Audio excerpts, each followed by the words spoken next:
بسم اللہ الرحمن الرحیم۔ السلام علیکم معزز ناظرین گرامی، امید آپ حضرات خیریت سے ہوں گے۔ ہم درس نظامی میں پڑھائے جانے والے فنون کا الگ الگ تعارف حاصل کر رہے ہیں۔ ان فنون میں سے ایک اہم فن ہے علم فلکیات۔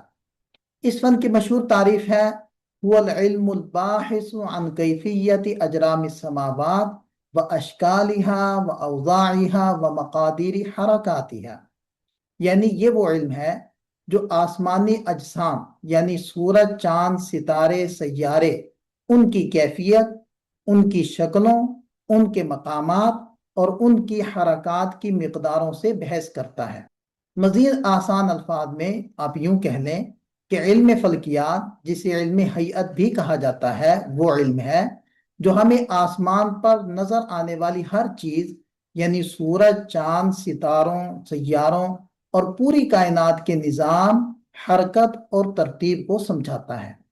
سادہ الفاظ میں یوں کہہ لیں کہ یہ علم ہمیں بتاتا ہے کہ آسمان میں کیا ہو رہا ہے اور کیسے ہو رہا ہے۔ یہ علم انسان کو یہ سمجھنے میں مدد دیتا ہے کہ کائنات کا یہ عظیم، باقاعدہ اور حیرت انگیز نظام اتفاق سے نہیں چل رہا، بلکہ ایک مضبوط حکیمانہ قانون کے تحت چل رہا ہے۔ اسی لیے قرآن کریم ہمیں بار بار آسمان و زمین میں غور و فکر کی دعوت دیتا ہے۔ اس علم کو درس نظامی میں شامل کرنے کا مقصد محض سائنسی معلومات دینا نہیں، بلکہ علماء کو عملی دینی ذمہ داریوں کے لیے تیار کرنا ہے۔ اس فن کے ذریعے علماء کو سمت قبلہ کو حقیقی اور علمی معنی میں سمجھنے کی صلاحیت حاصل ہوتی ہے، تاکہ نئی مساجد کی تعمیر میں قبلہ درست رکھنے کی رہنمائی کر سکیں۔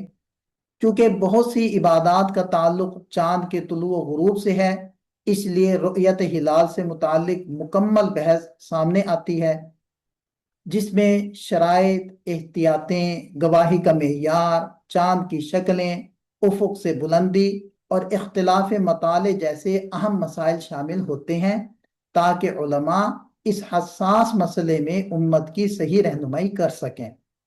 اوقات صلاۃ کے باب میں تفصیلی فہم پیدا ہوتی ہے، تاکہ نمازیں وقت پر اور درست شرعی معیار کے مطابق ادا ہوں۔ شفق احمر اور شفق ابیض کا فرق، صبح صادق اور صبح کاذب کی پہچان اور مستقل اور دائمی نقشے اوقات صلاۃ بنانے کی صلاحیت علماء میں پیدا ہو جائے۔ یوں یہ علم امت کی عبادات کے تحفظ کا ایک مضبوط ذریعہ بنتا ہے۔ لہذا اس علم کی ضرورت اور مقاصد میں سے پہلا مقصد ہوگا دینی ضرورتیں پوری کرنا، تاکہ قبلہ کی درست سمت، نماز کے صحیح اوقات، چاند کے مہینوں کا آغاز جیسی بنیادی دینی ضرورت پوری ہوتی ہے، کیونکہ یہ سب آسمانی اجسام کی حرکت سے براہ راست جڑے ہوئے ہیں۔ دوسرا مقصد کائنات میں اللہ کی قدرت پہچاننا۔ جب انسان فلک کے منظم اور دقیق نظام پر غور کرتا ہے تو اس کے دل میں یہ یقین راسخ ہوتا ہے کہ یہ سب ایک ہی خالق حکیم کی قدرت اور حکمت کا مظہر ہے۔ یوں یہ علم ایمان کو تازگی اور استحکام عطا کرتا ہے۔ تیسرا مقصد عقلی اور سائنسی سوچ پیدا کرنا۔